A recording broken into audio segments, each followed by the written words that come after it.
Hello Lincoln, welcome to our kitchen today. Today we are making jollof coconut rice, and in this recipe we are going to be using a very special ingredient, and that ingredient is the Thai basil.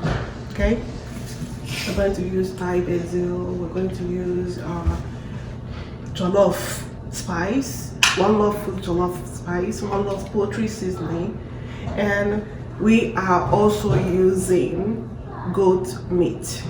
Okay, so you can imagine all these flavors together, kind of thing that you're going to be getting from this recipe. You can imagine the flavors. So sit back and enjoy our family cooking together and making this awesome rice. Okay, stay tuned.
Mona Lisa. Madonna.